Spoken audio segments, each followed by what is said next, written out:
क्या आपको रात में सोते समय बहुत ज़्यादा खर्राटे आते हैं? नींद बार बार खुल जाती है, सुबह उठने पर फ्रेश फील नहीं होता, साथ ही दिन में बार बार झपकी आती है या फिर सोने का मन करता है। हो सकता है कि आपको स्लीप एपनिया हो। Hello everyone, I am doctor Madhavi Gupta. I am a senior Ayurvedic consultant eight IIFA Ayurveda. आज मैं आपको स्लीप एपनिया इस मेडिकल कंडीशन के सभी एस्पेक्ट्स के बारे में डिटेल में बताऊंगी, जैसे कि स्लीप एपनिया किन कारणों की वजह से होता है, इसकी वजह से बॉडी में क्या लक्षण उत्पन्न होते हैं, क्या सिम्टम्स होते हैं, साथ ही आयुर्वेद की मदद से कैसे हम स्लीप एपनिया से बच सकते हैं और इसे कंट्रोल कर सकते हैं।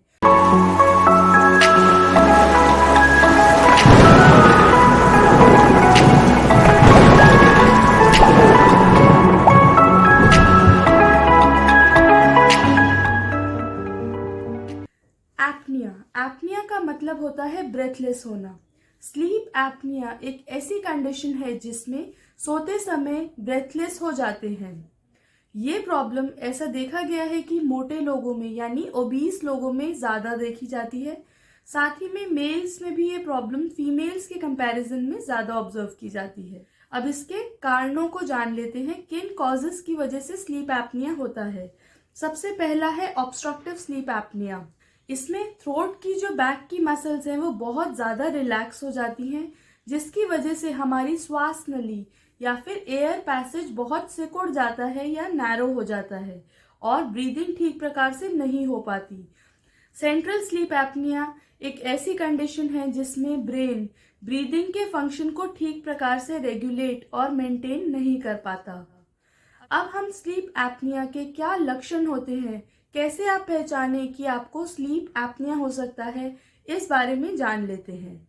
सबसे पहले बहुत जोर जोर से खर्राटे आना, स्नोरिंग होना, रात में बार बार नींद खुल जाना, रात में ब्रेथलेस हो जाना, सांस लेने के लिए जोर लगाना पड़ता है, बार बार नींद खुल जाती है, सिर में भारीपन होता है, सुबह उठने पर गला सूख जाता है, ड्राई थ्रोट होना, दिन में बहुत ज़्यादा नींद आना, सुबह उठने के बाद फ्रेश फील ना होना, साथ ही लैक ऑफ कंसंट्रेशन यानी किसी भी काम में ठीक प्रकार से फोकस और कंसंट्रेट नहीं कर पाते, इरिटेबिलिटी यानी चिड़चिड़ापन भी हो जाता है। आयुर्वेद में स्लीप एपनिया को कफ और वात दोष के दूषित होने की वजह से माना जाता है कि स्लीप एपनिया हो जाता है। साथ ही इस रोग में मेद धातु भी दुष्ट होती है, लेकिन कुछ जड़ी बूटियों और आयुर्वेदिक प्रोसीजर्स की हेल्प से इस प्रॉब्लम को कंट्रोल किया जा सकता है, इससे बचा जा सकता है। आयुर्वेद में स्लीप एपनिया के लिए किन मेडिसिन को यूज़ कर सकते हैं और क्या क्या प्रोसीजर्स करा सकते हैं, इस बारे में मैं बताऊंगी। लेकिन सबसे पहले ध्यान देने की बात यह है कि ये सभी मेडिसिन किसी एक्सपर्ट आयुर्वेदिक फिजिशियन की गाइडेंस में ही स्टार्ट करें। तो सबसे पहले बात करते हैं इंटरनल मेडिसिन्स की। इंटरनल मेडिसिन्स में आप दशमूल, कटुत्रय कषाय ले सकते हैं, अगस्त्य कषाय, त्रिफला चूर्ण, त्रिकटु पाउडर, कनकासव या फिर वासा अरिष्ट भी इस कंडीशन को मैनेज करने के लिए बहुत इफेक्टिव है। डिटॉक्सिफिकेशन या फिर पंचकर्मा जो मेथड्स होते हैं जिसमें शरीर से टॉक्सिन्स को बाहर निकाला जाता है, उसमें भी वमन करा सकते हैं, जिसे एमिसिस भी बोलते हैं, विरेचन या फिर परगेशन और नस्य। इस कर्म में मेडिकेटेड ऑयल्स को नाक में डाला जाता है। साथ ही ट्रीटमेंट में शिरोधारा भी बहुत इफेक्टिव है। शिरोधारा में माथे पर मेडिकेटेड ऑयल्स या फिर मेडिकेटेड कुछ लिक्विड्स को डाला जाता है।